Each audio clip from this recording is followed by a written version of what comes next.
So getting beyond that, I didn't grow up in a house with guns. I don't hunt. I personally abhor hunting. But I was given a gun by a friend when I was 21 to carry in my purse for self-defense, and I was taught how to use it. A couple of years ago, my parents and I went to a cafeteria in Texas on a bright sunny day. We weren't in a dark alley where we weren't supposed to be. And as you all know the story, this madman drove his truck through the window. And he began shooting. Well, immediately, my father and I got down on the floor and put the table up in front of us. And this guy kept shooting. And you're thinking, what could it be? Is it a robbery? That's the first thing that generally comes to mind. And he keeps shooting. It took me a good 45 seconds to realize that this man wasn't there to commit a robbery. He wasn't there for a hit. He was there to simply shoot as many people as he possibly could. Now, I'd like to make something clear. I hear all this talk about how many bullets can go in a clip. I've been there. I can tell you it doesn't matter. It takes 1 second to switch out a clip. You can have 1 bullet or 100 bullets. It doesn't matter, guys. I've been there. He goes, stump, stump. Just like that. That's not enough time to rush a man. I promise you. When I finally realized what was occurring, I thought, I got him. And I reached for my purse. He was maybe 12 feet away. Is it possible my gun could have jammed? Sure. Is it possible I could have missed? Sure. But I can tell you I've hit much smaller targets at much greater distances. But then I realized that a couple of months earlier I had made the stupidest decision of my life. I took my gun out of my purse and left it in my car. Because as you well know, in the state of Texas, it's sometimes a felony offense to carry a gun in your purse. I can tell you that I'm not mad at the guy that did this. As he continued, it was obvious that he was a madman. My father, at that point, said, I've got to do something. I've got to do something. He's going to kill everybody in here. And he rushed the man. No way. The guy turned, shot him in the chest. He went down, was obviously mortally wounded. For whatever reason, that made the man change directions and go off to my left.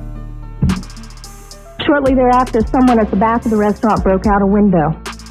When I saw what looked like an opportunity to escape, I turned around and I grabbed my mother by the shirt and I said, come on, we've got to run, we've got to get out of here. And then my feet grew wings and I was out the back window. As soon as I got out, I realized that my mother had not followed me out. And as I learned from the police officers, she had crawled over to where my father was and cradled him until the guy got back around her, put the gun to her head. She looked up at him, put her head down, and he pulled the trigger. My parents had just had their 47th wedding anniversary. She wasn't going anywhere. As I mentioned, I'm not really mad at the guy that did this, and I'm certainly not mad at the guns that did this. They didn't walk in there by themselves and pull their own triggers. The guy that did it was a lunatic. That's like being mad at a rabid dog. I'm mad at my legislators for legislating me out of the right to protect myself and my family. I would much rather be sitting in jail with a felony offense on my head than have my parents alive.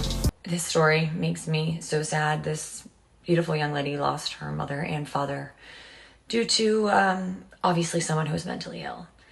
And we love to hear our Democrat politicians talk about gun control and, bloviate about all of these terrible things that guns can do. And what is the most bothersome is that they say that no one should have an automatic or semi-automatic weapon.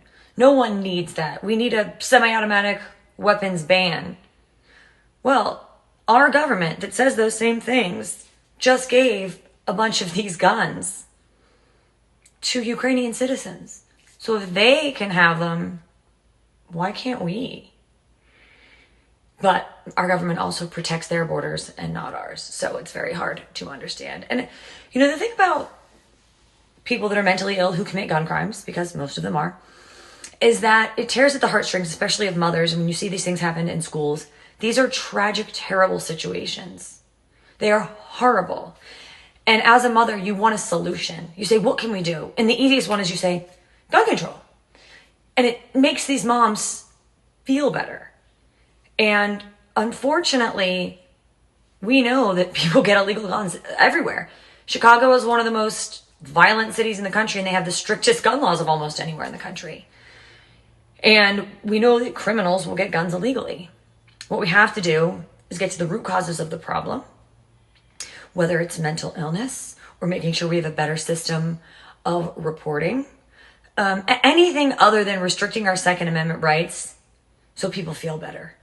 And if it's good enough for Ukraine, God darn it, it should be good enough for us. And obviously every act of violence is sad, especially when there's a loss of life, but let's not conflate the two, just like this young woman didn't. She knew that it wasn't the gun's fault. There was a madman, and there were also legislators that made it hard for her to carry a gun. And by the way, it's not a weapon at all. I hate when the left uses that expression. It's a firearm. Don't fall victim to their language. Weapon, bad. Firearm, that's factually what it is. So when someone talks about a weapon, just call it a firearm. Second Amendment.